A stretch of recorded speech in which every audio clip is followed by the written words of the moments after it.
Education is the most powerful weapon which you can use to change the world. Nelson Mandela said that. But when schools treat discipline like courtrooms instead of classrooms, they run the risk of turning students into statistics of the school to prison pipeline. And that weapon is turned back on our students to support a thriving prison system as well as the financial prosperity to those it brings. Across the country, hard punitive measures with zero tolerance rules and over policing in schools are pushing students into America's legal system that occurs when strict school rules create an environment that makes students feel more like convicts instead of classmates.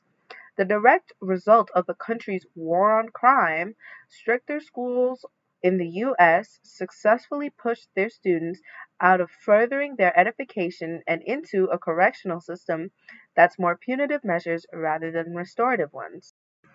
The most unfortunate part of it all is schools hitting marginalized communities through focusing on punishment using zero tolerance policies, which makes it more like jail instead of a welcoming and inclusive environment. When administrators emphasize punitive measures, the result is a further fueled pipeline system that deepens inequalities and perpetuates students being treated like criminals. Restorative measures, however, show more promise and benefit for the very students we intend to guide to greatness. All right, let's take a look at the facts. First, the attitudes and decisions of school administrators clearly play a pivotal role in shaping disciplinary policies, directly impacting whether students gain the opportunity of being guided towards success or pushed to the school to prison pipeline.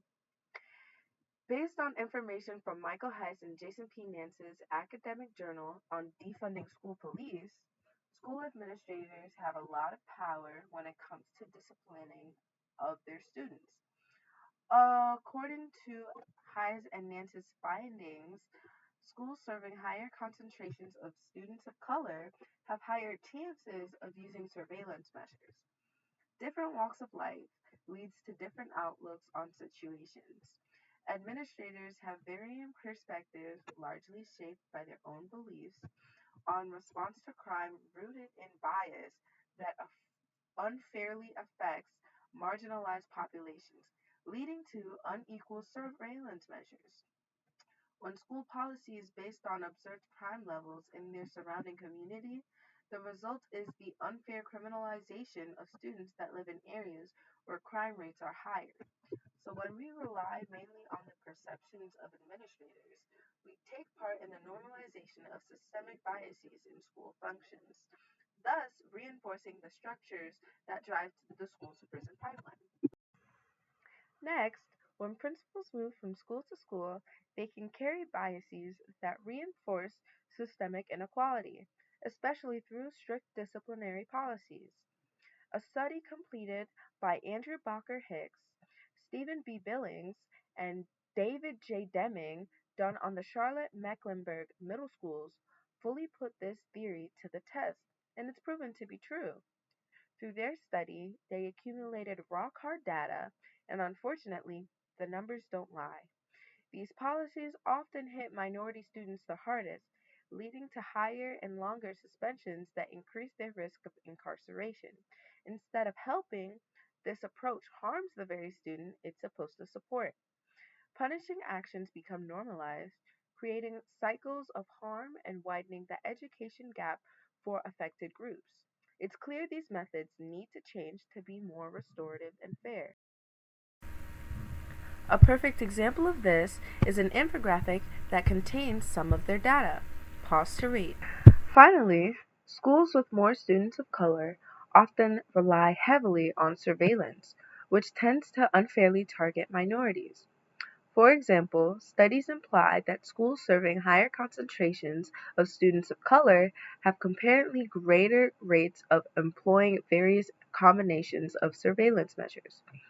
Authors Michael Heiss and Jason P. Nance said that in their academic journal. This kind of monitoring can make normal student behavior seem suspicious, creating an environment where certain groups are constantly disciplined. That environment then breeds more distrust between students and their administrators.